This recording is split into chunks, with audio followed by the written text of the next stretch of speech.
Welcome to Psych Sessions Careers, a podcast about how students can identify and prepare for careers that fit their unique interests and how instructors can help. I'm your host, Stacey Spencer.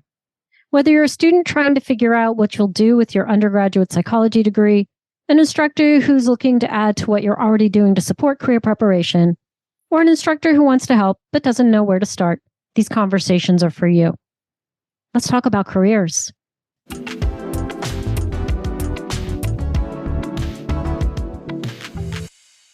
I'm dancing. Hi, Maya. How are you? You're dancing. I love that. I'm just excited to be talking to you. Well, Maya Metser, thank you for joining me today. Thank you for having me. I'm excited to talk to you because you have done something really, really cool that I think is, as a professor, something that I just think is amazing. Thank you. And when I think about the innovation and I think about the initiative and what you must have learned through this, I just am so excited. So let's start with the basics. I think I've teased people a little bit with why you're here, but let's get into it. So your name is Maya Metser. Yes, it is. And you recently graduated. Well, it's not that recently now. I was just thinking about that this morning. Actually, my first thought when I woke up is, what year is it? It's 2023.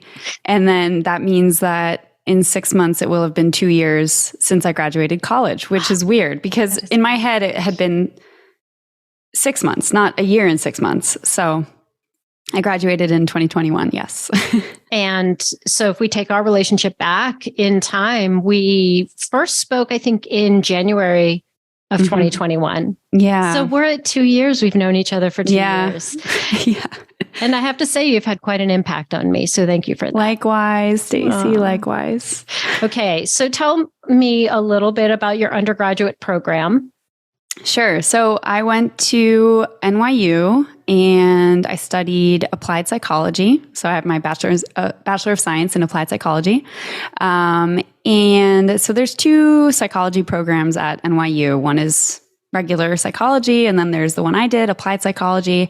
And the way applied psychology was always described to me is wow, I'm pretty out of practice with this, but it basically focuses on the relationship between theory, research, and practice. And so within the major, we had the chance to not only learn about the theory and the research in psychology, but also to do the research and also to get real world practice with the application of psychology. So for me, I chose to do research, and that was my sort of like applied bit, but other people worked at nonprofits, in clinical centers, in working with kids with selective mutism. It really runs the gamut. So I loved that about my program. It was very much focused on making sure that we take what we learn in class and apply it to the real world. All right. So it seems to me that if the focus of your program is on the application of psychology, then you should know of lots of things you could do with a bachelor's degree in psychology. You're making a face that people can't see. I don't know. I scrunch my nose. But I don't know. I think that the majority of my knowledge about that comes more from what I chose to do after college than what I learned in my major itself. Not knocking my major, but I don't think that was the focus was not like, here's what you can do with a bachelor's in psychology. I don't think that was the focus of the applied bit.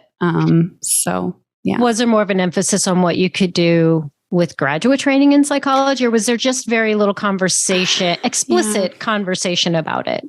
So, yeah, I think the sort of like a lot of programs in psychology in undergrad, the graduate training is almost like an implied piece that's sort of built in. Like all your professors went to graduate school. That's a prerequisite to be a professor. And so those are like the professionals that we were exposed to. Right. And they were the experts in psychology. And so there were a couple units in a couple of my classes focused on the different subfields of psychology. So school psychology, developmental, counseling, all that. Right. And probably some of like the job stuff, but I cannot remember that right now. So I'm glad we're doing this. Right. But I don't think you could remember that when I first met you either. No, I couldn't. And so let's talk about how we met. You emailed me. I did. And you emailed me to ask me to do something. What was that? So I emailed you with the subject line, passionate psych student or something like that. And I had just started my podcast called Psych Mic, where I wanted to interview people in various fields who had a psychology background. They didn't have to be psychologists per se, but they had to have a psychology background about their lives and careers, and in order to give myself and my peers in psychology an outlet to explore what was possible for them with their psychology background. I found Stacy through another podcast. I believe it was the Psych Mic podcast.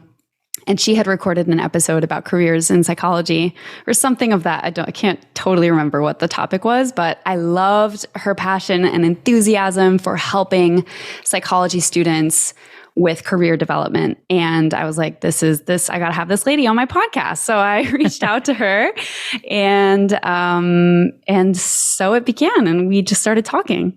Yeah, it began. What's funny, you're referring to a podcast I recorded for Psych Mic, and I assumed that I would be interviewed by somebody, but instead they said, will you record this? Yeah. And I remember sitting there thinking, this is going to be awful, because I don't have an audience. I was trying to envision, who am I speaking to about this? What am I trying to share? And it was so difficult. This is much better. Well, you got through to me. So that makes me happy. You really did. I mean, I was really in the beginning stages of my podcast. I just wanted guests who were really passionate about what they did. Yeah. And you had the double whammy of being passionate about what you did, and what you did in large part was similar to my mission. And so, yeah, you were just one of the perfect, among the first guests that I had on my podcast. So your podcast serves a very important role in helping students prepare for careers. And it addresses that very first question, which is, what can I do? And what's happened, or what seems to happen, well, I know happens, is that once we start sharing with people what they can do, it quickly becomes overwhelming. Because there are so many different, really cool applications of psychology.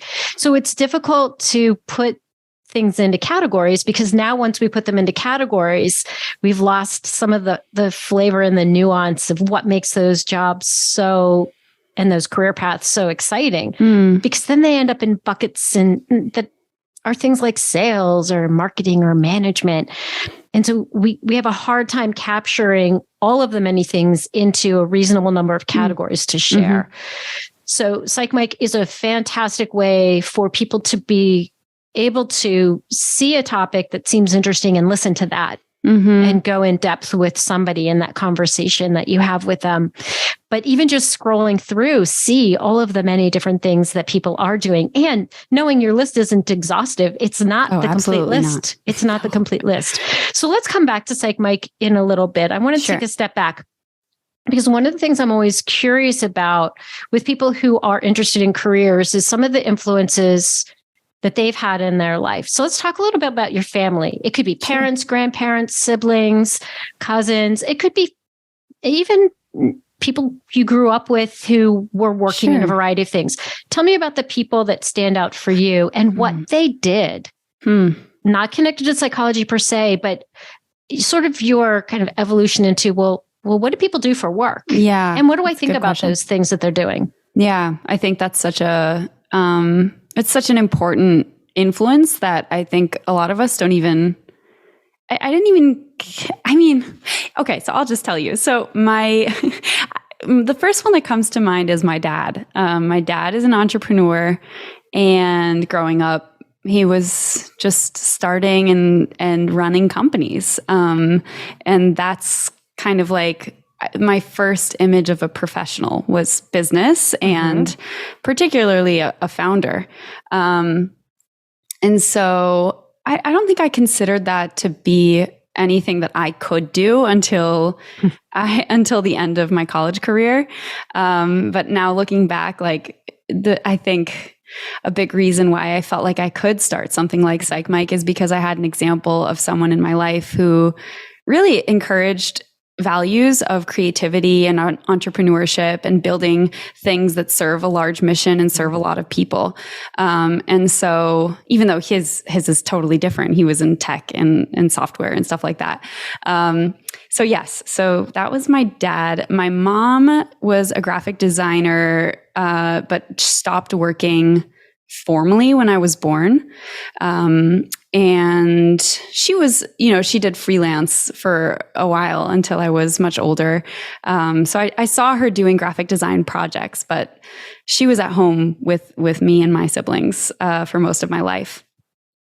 And who else was a big influence? I would say when I was younger, like if you had asked me what I wanted to be when I grew up, first, I think I would have said an author. Like if I was in fifth grade, I think I can remember a journal entry I wrote that said that I wanted to write novels. And I didn't know anyone who wrote books or novels, but I read a lot of books. And so those people were out there in the ether. Right. I enjoyed their work and somebody I saw myself does in them. that. Right. Yes. Somebody does that. And that's something I could see myself doing. And then journalism was later on. In high school, I thought I was going to be a journalist. And I did journalism for my high school newspaper. I was the editor-in-chief, and I thought I was going to be a journalist until I discovered psychology. Right. But in each of those things you just talked about, I can see those as they're playing out in you now, right? The creative problem solving, the entrepreneur is someone who says, hey, there's a need and I can fill that need. That's what you did. The creative talents of your mother, right? And thinking, what could this look like? And then you have these writers, right? That have influenced you. And while your podcast is this spoken medium, there's a little bit of writing that goes a lot of writing that goes into it. Yeah. And there's certainly a lot of reading. And then in a way that journalism, that piece of here's what we know now. And I'd like to share that with people through these conversations. Yeah. So it's all there just playing out in a way that doesn't seem like a direct path, but it's certainly, I can see those influences. I never thought about it that way, Stacey. Thank you. That's all those four things I described, are kind of manifesting in Psych, in what I did for Psych Mic. So it's true. Wow. Thank you. Wonderful. It's easier to see from this perspective, I'm sure. Yeah. So in that career exploration, were there any pressures in your family or how you would define your cultural environment? Any expectations that you assumed were out there for what you would be, what was acceptable, sort of expectations, pressures, ideas, conversations? It's a good question. And I think I feel really lucky in that, no, I didn't have much of that. I mean, it didn't feel like pressure. There might have been expectations. I think there's always expectations, but I felt like I had a lot of freedom to decide for myself what I wanted to do. Yeah. And my parents supported me in whatever that was going to be. So, and still to this day. So, that said, I think in both my family's cultural environment and the broader, I grew up, in Greater Boston, and, the education is a huge, a huge cultural sort of, it's very much emphasized in the culture I grew up in, but also being Jewish American and Israeli American, education and achievement are absolutely emphasized in my culture. So I think I always had this internal expectation to achieve highly and do a lot with my life. I had freedom in figuring out what that was going to look like. But I just knew I wanted to be successful. And that doesn't mean monetarily. It just means I wanted to do a lot with my career. Right. I don't know. I can't name an explicit conversation or an explicit pressure that was on me to do that. I think a lot of that also is my personality. It sounds like you had a great support system in making those choices. I love that you said freedom. But there is a certain amount of expectation that you will pursue an education and you're going to do good things with that. So really, really good. And I can tell that you're doing that. So one of the things you and I have talked about before is this idea of kindergarten career day. So I'd like to talk to you a little bit about that. Do you remember a kindergarten career day or a preschool career day or a first grade, something in those years of your life early on where someone expected you to declare what you wanted to be when you grew up? Yeah, I have vague memories of it, but I don't remember. I don't remember a specific day where but I think I did say I wanted to be an author or a novelist or something like that. But I don't remember. No. This is one of my favorite questions to ask people because my follow-up, you don't really remember, so it doesn't work here, is, well, was there an outfit where you expected to come dressed for it? No, there was. Yeah. Okay. I'm pretty sure there were outfits involved. This, again, I could be totally wrong. Memory is deceiving. So, but I have a memory of someone dressing up as an astronaut. I love it. Well, and the challenge with that, I think looking forward is if we're starting off with these, again, kind of clear occupational titles or buckets of careers, things that most people can talk about, young children can identify, there's an image. We need to bridge that with the reality. The reality being that, I happen to have a job that is an occupational title that has a very clear career trajectory, but that is not really the norm. And so one of the things I see with college students is they're walking around with these occupational titles that, I need to be a thing. And in a lot of cases, that thing has an outfit that they wear. There's an identifiable set of external characteristics that might go with that. Now, for a professor, for me in college, it was a male, which I didn't think I needed to become, but just thinking about what my male professors wore, they wore those tweed jackets with the patches on the elbows, and they had facial hair, and they carried these really worn out briefcases. But if I were to dress up as a professor as a 5-year-old, that's probably what I would have put on. I had no idea what a professor was. I was a 5-year-old. No. But it still comes with an image. And yet most of the jobs out there that people have, there isn't a clear image. And so if a child wanted to show up in many of their parents' occupation, dressed in their parents' jobs, it'd be very difficult to do because there isn't one, or it'd be so kind of stereotypical in a cheeky kind of way, not in the most positive way. So then thinking about school, before college, K through 12. Was there any time in your formal education where careers came up? At what point might that conversation have been had?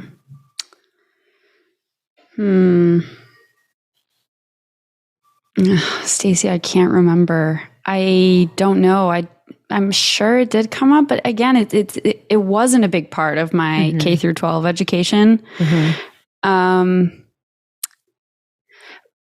It's making me, what you just said though, is making me think about how much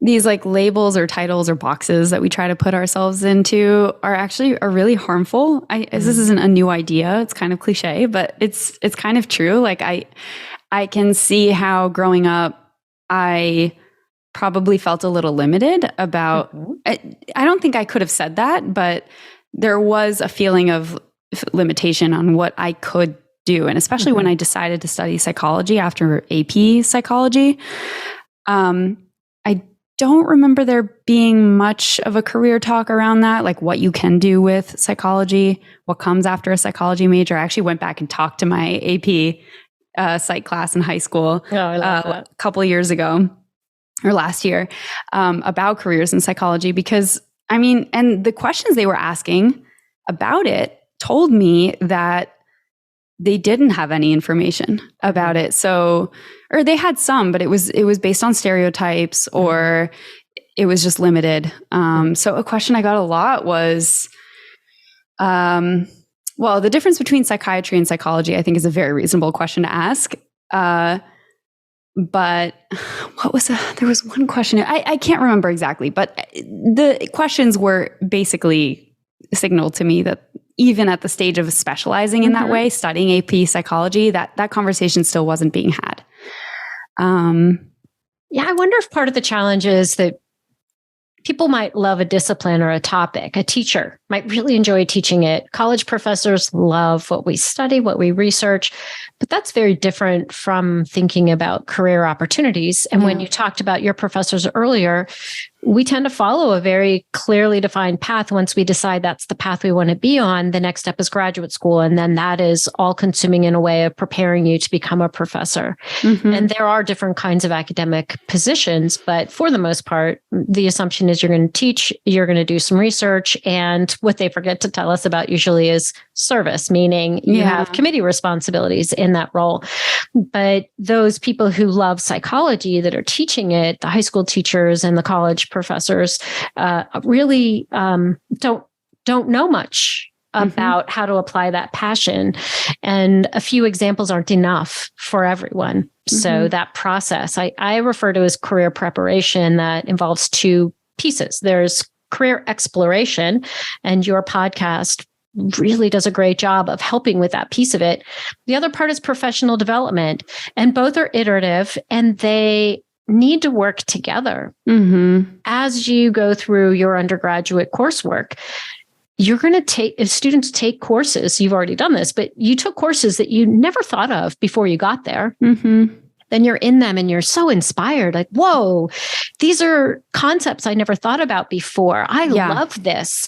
And I think that's the moment to say, well, who uses this and how? And how can I take that passion for this particular topical area into a career that I love? Totally. Yes. It's like that with all of our other kinds of interests. How can I merge the various interests I have? What I often refer to in talks that I give about careers is this fallacy of the ists, the eans, and the ers, right? You've heard me talk about this before, that if you put one of those at the end of your major, that's what you become. So a psychology major becomes a psychologist. A philosophy major is expected to be a philosopher.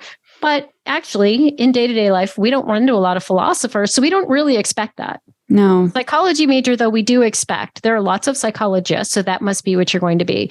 The math major, a mathematician. Okay, well, maybe not that. Maybe a statistician. We know people who are that. But it's so limiting to think about it that way. But again, some of it, I think, is a cognitive simplification that we're just wired to try to keep it simple.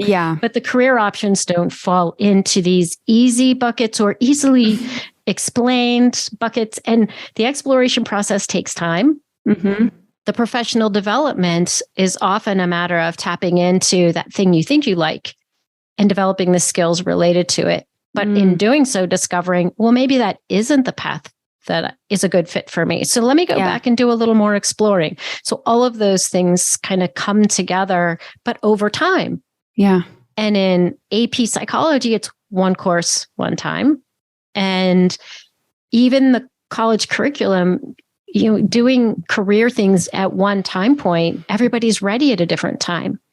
And there's still plenty of learning to have. So, and experiences to have. Totally. So really, it's one of those things people just want to know. They'll start with, well, what can I do? And I sometimes feel like people think once I answer that question for them, they're done. I pick from the list and I move on. No, but it's actually, there's so much more than that. And if there's anything I learned from doing my podcast, from my guests, but also my own sort of personal exploration for my career, it's that what you think you're going to do iterates many times over throughout your career. And for me, it's changed. Gosh, if you had asked me 3 years ago what I'd be doing right now at age 24, I could not even fathom doing what I'm doing right now. But now I'm being asked, for grad school interviews, where do you see your career in 10 years? What do you see yourself doing? And I can answer that question, but in the back of my head, I know that's going to change so much. It's going to change so much. And just being okay, learning to be okay with that It took time, like learning to be okay with not knowing where I was going, or I still feel pretty lost. Like I have a direction more so than I did maybe a year ago, but I mean, yeah, the feeling of confusion and lostness, you kind of have to also learn to embrace, especially in these years right after college and approaching your graduation. I do think that people walk around with some expectations for what you should accomplish by when and what it will look like. And I think the space after graduating from college is this really fuzzy space. When you're looking ahead, you really don't know. It's a concept of, going out in the world, but what is that going to look like? What's it going to feel like? And I think that's really good advice, to just be kind of understanding that things are going to change over time. You have to be open to those too. And you have been. You have been. So let's come back to Psych Mic then. And I'm going to put you on the spot and just ask you, I know you can't name all of them. Okay. But what are some of the more expected careers that psychology majors will see as topics of interviews? On Psych Mic? On Psych Mic. Expected, I would say clinical psychology. So clinical psychologists, meaning they have doctorates. I would say that, and that is the career I get the most questions about from my audience. All right. Okay, so let's take a step back. What are some others that have psychology in the title or are in some ways, let's do mental health. What are some of the other mental health professions that are represented in your interviews on Psych Mic? So I've interviewed sports psychologists, which is a mental health profession. Thanks to you. You introduced me to that person. Karen Kogan is a sports psychologist at the U.S. Olympic and Paralympic Committee. And I don't think I knew that this was a mental health profession like early in my college career. If you had asked me sports psychology, I would say they're helping people with their performance, but that, at the core of what sports psychologists do is a mental health focus. So there's that. Why am I blanking? There's social workers. There are master's level clinicians, other master's level clinicians. So there's family therapists, MFTs. There's people who have masters in mental health counseling, which can be an LMHC or an LPC. There's many different ways to become a mental health practitioner. There's counseling psychologists. Within all of the clinical, there's neuropsychologists. That's forensic psychologists. Yes. Which people don't always realize is a clinical that's a clinical career path. Yeah. It's not what we think about from a lot of the TV shows that are out there. Yeah. And psychiatric nurse practitioners. I know you've interviewed. I've also interviewed one. Two. That's right. No, sorry. One psychiatric nurse practitioner and one... She's a doctor of nurse practitioner, but she works with infants. So she's, yeah. But I wouldn't say she's a mental health worker, though I don't know. No, that's okay. You have a long list. Well, okay. So let's get out of the mental health world, but still things that you would consider part of psychology. What are some of the other careers that you think listeners relate to as those are psychology careers, but they're not mental health? So industrial organizational psychology. These are people that got their master's or doctorate in IO psychology and are working, they could be in academia still, or a lot of the guests I've interviewed are in industry. So they're working in companies and businesses, applying their knowledge of psychology to help their organizations or their management or their talent acquisition, all those things run better. So, so that's a direct application that I think a lot of people are interested in. Also, there's all the different subfields of psychology, like developmental psychologists, but I know developmental psychologists who continued into the professorship path and stayed in academia. And I also know developmental psychologists who now work at nonprofits that are focused on children and are applying their knowledge of research and stats and children to that nonprofit or that company. there's so many ways to apply psychology. Okay, but let me challenge you with this one. Can you think of an occupation somebody's in, or a job? Doesn't have to be an occupational title that we think of. A job someone is doing, that someone you interviewed, that most people would not think that's psychology. Mm-hmm. They would think the person wasn't using their degree just by name alone, or the general description of what they're doing. So I interviewed a CEO of an advertising agency. Mm-hmm. Her name is Val DeFibo. She is amazing. And she did her bachelor's in psychology, and that is where her degrees ended. So she did not go on and get a graduate degree in psychology or anything else for that matter. But she spoke very highly about her psychology background and its ability to, her focus is a little bit different than I would say most business leaders because of that psychology focus. She is far more focused, I would say, than the average person on her people, and has a deep appreciation for the value of the science of psychology to help her run her business. So it's been a long time since I've interviewed her, listened to her episode, but she has a lot of positive things to say about her psych background and its use in her role in advertising. Oh, also just advertising itself, like an understanding of cognition and how people relate to ads and marketing and colors, and all of those things are all related to psychology. And the use of persuasion, those concepts from social psychology that we use when we're trying to persuade people to think about a product or adopt a product. Yeah. Have you interviewed an architect?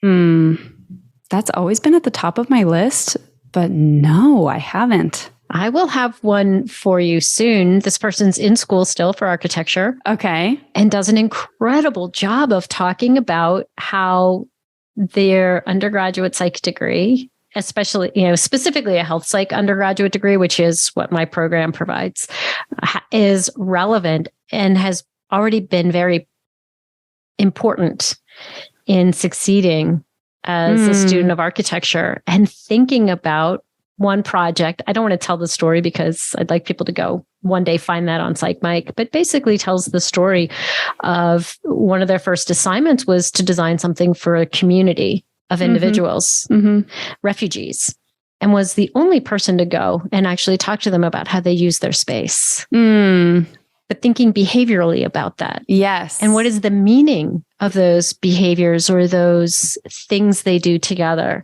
Yeah. And how they use their space in an important way, inside space, outside space. So that's really fascinating. It is fascinating. And one of my goals for my students, one of the outcomes of my program, is to be able to provide a very thoughtful, informative, and somewhat persuasive response to the dig every psych major gets. You can't do anything with your bachelor's degree in psychology. There are so many things. And I'm hoping through this podcast that people who listen enough and listen to all the conversations that I have with the many different people who are working in this with the same goal in mind to prepare people for futures with their undergraduate degrees, is that they, feel empowered to answer that and no longer feel like, yeah, it's true, I'm not. I think that's just the saddest thing to hear someone who's graduated with any degree. Is that they don't feel that they're using it, that somehow they wasted time or money, or they should have done something differently.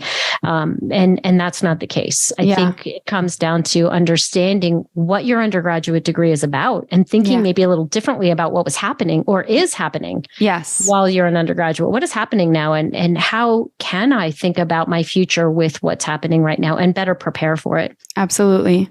So let's talk about where you are, as much as you want to share about where you are in your career journey right now. Well, when is this episode going to be published?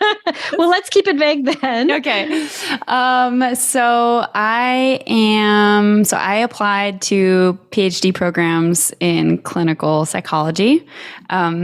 Took me a very long time. Well, for me, a very long time to make this decision. But I applied in December of 2022 and am now embarking on the interview process. So I hope all goes well, but whatever happens.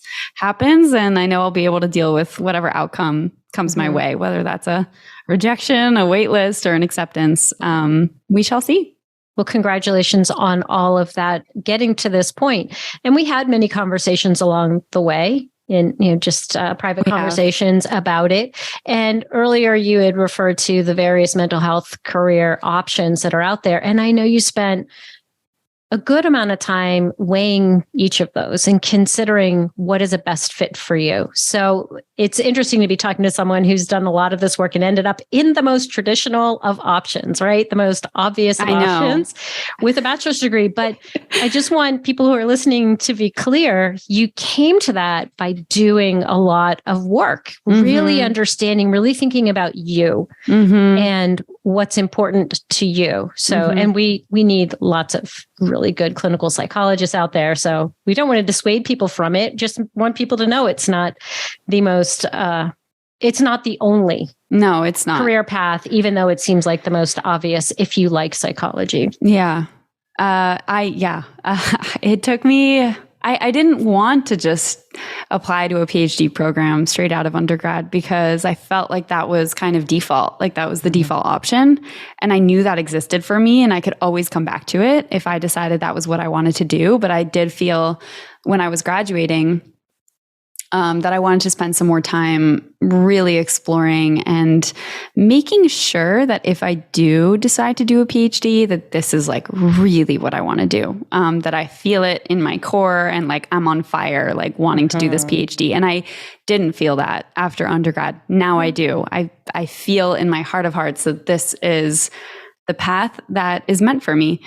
Now, I don't think I'll be a traditional clinical psychologist, whatever that means, like sitting in a private practice and giving therapy all day from Monday to Friday. Like a lot of people do that. And that's an amazing, amazing feat. I don't think I could do that emotionally. Like I want therapy to be part of my career, but I also see myself having a very diverse career. So I want to do research, I want to do therapy, but I also want to use my knowledge of people that I gain from therapy and from my science, from research, and implement that into solutions for problems that I deeply care about. So whether that's starting companies or nonprofits or joining companies or nonprofits that I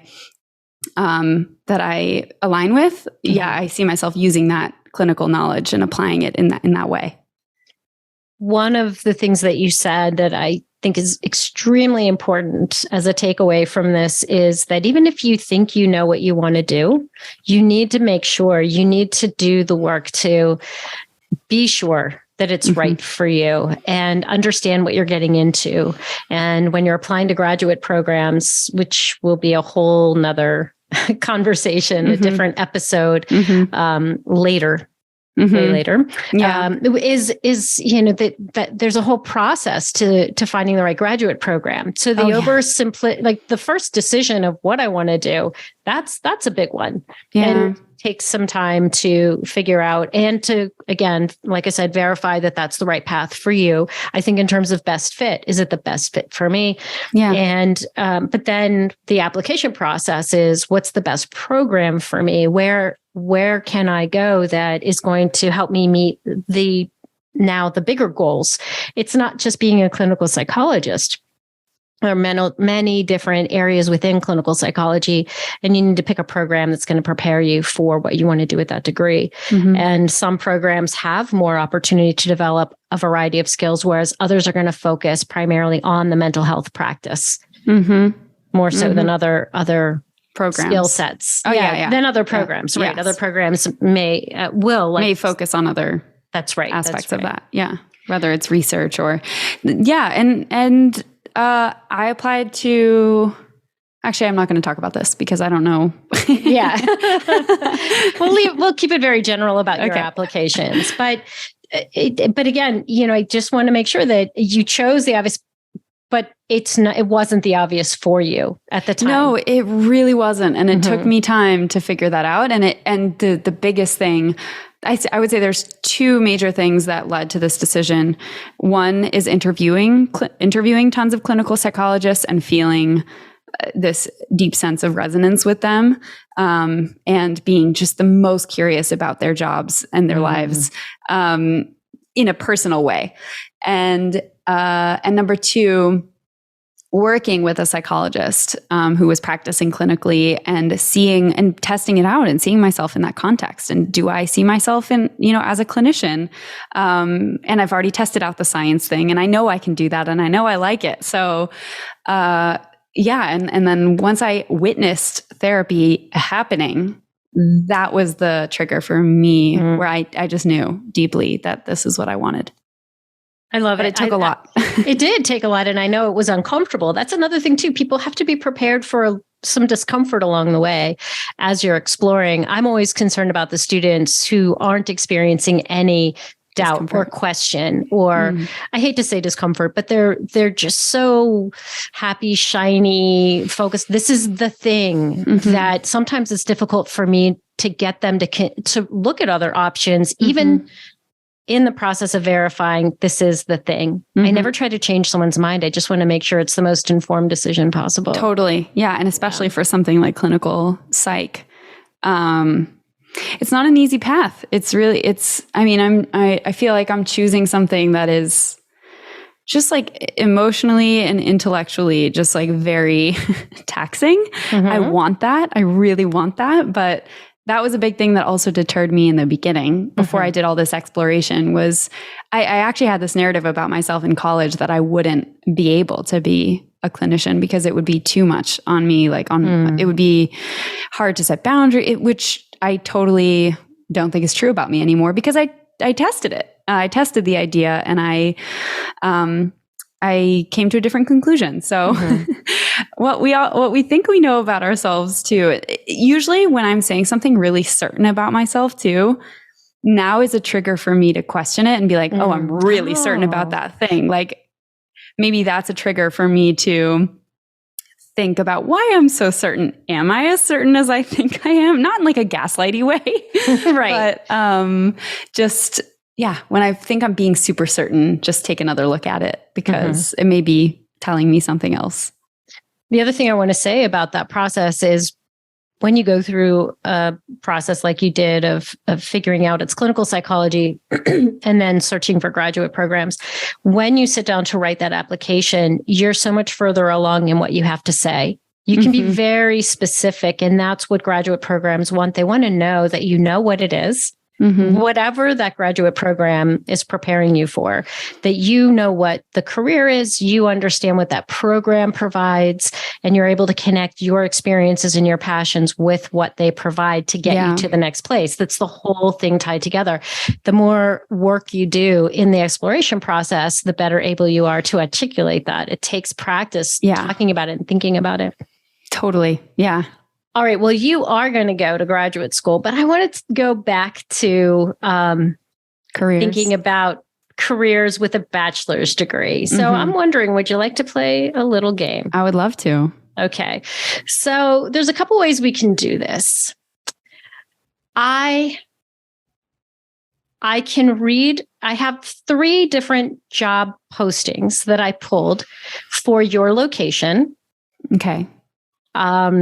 That I thought were interesting. And you can tell me if you think it's a bachelor's level job or not. You can try to guess the name of the occupation. You can tell me what undergraduate majors they identify as being relevant. Okay. So what do you like? How do you want to play?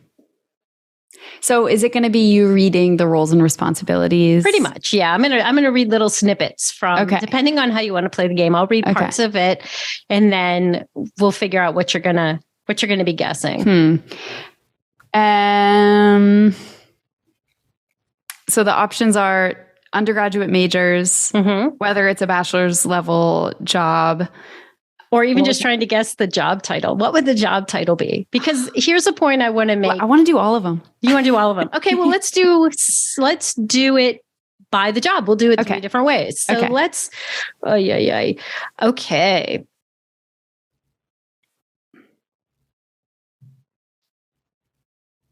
Pause here. The first one is one of my, I love them all. Let's go. Here's another one. I know you can't see that it's another one, but I'm scrolling. That'll mean something to me. Take your time. Okay. I want you to tell me what the job title is. Okay. This is a job working for the NBA, the National Basketball Association. Okay. You're going to tell me what the job title is. Jeez. Okay. Now, I can tell you that they would like someone with a bachelor's degree. It's part of the qualifications in terms of education. And try not to give it away. So that's very important. Okay. And I can tell you that they did not name a major. Okay. Okay. They often don't. That's right. Name majors. That's right. Okay. Thank you for saying that. I want to make that point, drive that point home, that majors usually don't matter. But here are the primary responsibilities of this person. There's some things I highlighted that I absolutely love. Okay. This individual will be a trusted agent who will handle sensitive and confidential information. This role will interact with employees at all levels of the organization and external contacts and will be asked to make decisions regularly with minimal guidance and supervision. Okay. Kind of surprising with a bachelor's degree, right? I mean, doesn't that sound like that's a pretty fancy. Big deal? Yeah. Now, I'm not knocking the bachelor's degree. I'm just saying that we tend to think that that kind of responsibility requires quite a bit. Draft, prepare, edit, and respond to email correspondence on behalf of the deputy commissioner as delegated by the executive assistant. Okay. Responsible for upkeep of internal documents. Maintain updated contact database and distribution lists within Outlook. Trying to think of some other good things they have. Let's just do it with that. Mm-hmm. Can I ask you, does it say how many years of experience are needed? Or desired? It doesn't say the number of years. It says, is it entry level? It says bachelor's degree preferred. Ooh, okay. Okay. What do you think they would call this person who has these responsibilities? Gosh. And by the way, there are many more responsibilities. I'm just highlighting a few. I heard you say agent. Mm-hmm.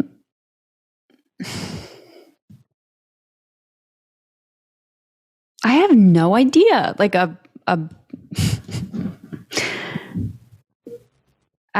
have no idea. I don't know. Okay. I have no idea. I know job titles are really difficult. It's a little tricky because they say that there's someone delegating, right? And that person was called the executive assistant. The job title is executive assistant. It's an executive assistant. So here I'm thinking, okay, psych majors who love basketball, who have the bachelor's degree, right? They have the bachelor's degree. They're really good at organizing and talk about being trusted. I mean, there's sensitivity and confidentiality. Psych majors are supposed to learn about ethics and the importance of confidentiality and what that means. Maybe they learn it through a research course, but still very relevant. So they could speak to understanding the importance of confidentiality, interacting with employees at all levels. So this is somebody who needs to be sensitive to individual differences. Because they're going to be communicating, right? They're going to be thinking about the significance of somebody's level and what that means in terms of the way they may communicate with them. But understanding communication differences, right? I'm connecting it to psychology as I go. They need to have experience with Microsoft products. And I think sometimes people see that and they think, well, I didn't have to go to college for that. Yeah. But let's not lose sight of the fact that through college, you demonstrated your ability and probably have a lot of assignments where you've used PowerPoint and you have a really good example of a PowerPoint presentation. Maybe you needed to create an infographic or some figures, some graphs, some illustrations. Or if you did any sort of research, Excel, you're using Excel all the time. Excel in research. Even if they use a different data management system, you're used to interacting with data, using data. Excellent. Thank you. You know exactly where I'm going with this. So that's that position. I love jobs like that because I do think about the person who, and is there psychology in it? I bet you if we spent more time on it, we could find other concepts from psychology that are relevant. Yeah, for sure. And how fun would it be to be in an organization that is connected to something that you love. And by the way, it's not the end of the job. There's a difference between a job and a career. The career is the combined all sum of all of the things that you do along the way. Mm-hmm. Your career isn't a title. No. Your career is the sum total of experiences. So I thought that one was a cool one. That is really cool. That sounds like a fun job. Okay. Oh,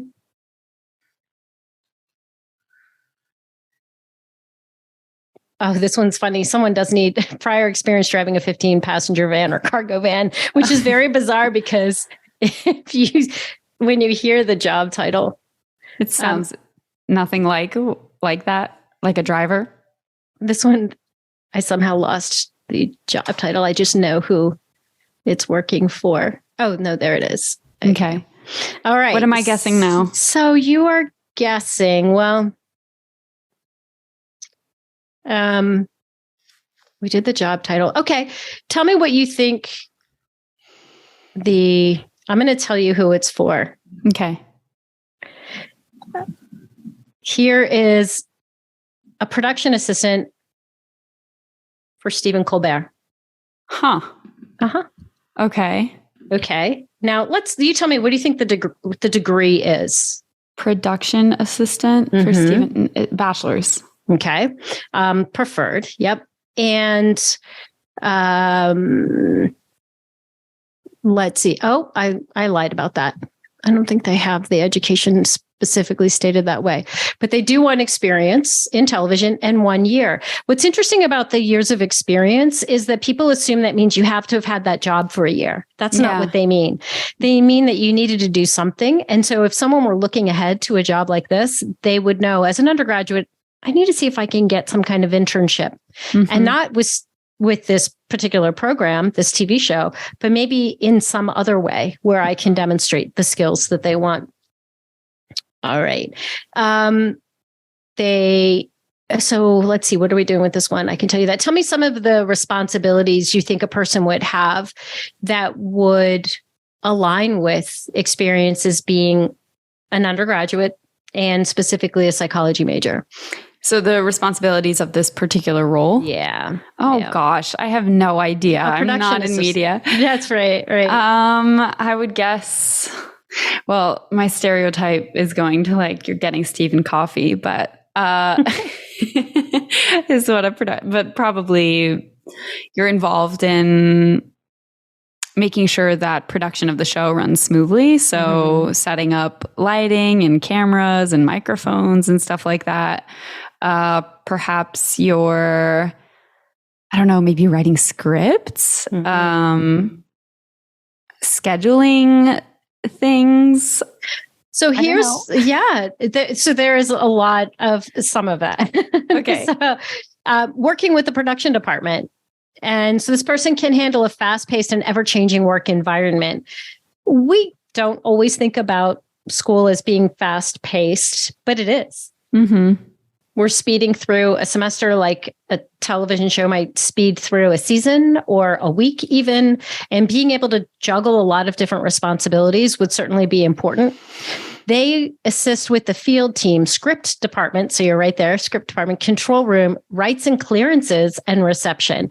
So this is someone who needs to be able to probably learn very quickly and be interested in learning a lot of different things. You're a college student, you've learned a lot of different things. But when you're assisting, say with the script department, what does the psych major bring? They have writing experience. They know about people. They know about different kinds of people and how to interact. And they need to be able to escort talent through testing, wardrobe, hair, and makeup. They have to be people. Now, I know someone who started off as a production assistant and worked their way up through one of the networks to very, very important roles and they're a writer. Using their writer skills in a variety of ways. But I can see someone as a psychology major also working their way through media in a way that would be really meaningful, where they're bringing the person piece to it. There's so much personal interaction in this kind of job. So I thought that was an interesting one. Pays okay. Great starting opportunity. They write the pay down? For this you know one, what? Mm-hmm. Isn't that a new law in Massachusetts that you have to disclose the salary on the job posting now? I don't know. I searched these from Massachusetts, but I'm searching specifically for positions in New York. Yeah. I think New York also implemented that law. I don't know when it takes effect, but. Well, it seems reasonable that there should be a range. The people shouldn't be coming in sort of unknowing about what's reasonable, especially someone new to the world of work, to expect them to claim, this is what I'd like to make. Yeah. I think the ranges are really big though. Like I think they're going to put super big ranges on there. They are. And people need to, really think about where they are and advocate for themselves, but also understand you may not be there yet. Yeah. Right? But also talk to people in similar, I wouldn't say in the company, because that may be inappropriate. I don't really know how that works, but talk to people in similar roles in other companies and ask them. And to that point, you never know who knows somebody. Yeah. So letting people know what you're interested in, what you're pursuing, you never know what piece of information is going to come to you that's going to be extremely valuable. I think that's great. Okay. Now the last one, in the interest of time, and we're just going to talk about this one. No game here. It's the FBI. Okay. I will tell you, almost every time I search for jobs, I find FBI special agent opportunities. This one actually does say psychology/counseling background. I did not limit my search when I started, and I ended up with one in Boston, and then I changed it to New York, and I have one. It's technically in New Jersey, but it's reasonable distance from New York. So FBI special agent with a bachelor's degree. They, in this case, prefer that degree to be in psychology, social work, counseling, or similar fields. Okay. Now, they don't talk a lot about what the person's going to do. When they describe the duties, they say they must adhere to strict standards of conduct, undergo a rigorous background investigation, pass all physical fitness requirements, pass a medical exam, successfully complete approximately 19 weeks of employment as a trainee while housed at the FBI Academy in Quantico. They need to be available to transfer to one of the FBI's 56 field offices, including Puerto Rico and so on. They go on and on. And be available throughout their career for temporary duty assignments or anywhere in the world. Work a minimum of 50-hour work week, be on call 24/7, holidays, 50-hour work week? Be willing Be willing and able to participate in arrests, execute search warrants, raids, and similar assignments. Whoa. Sounds intense. It sounds very intense.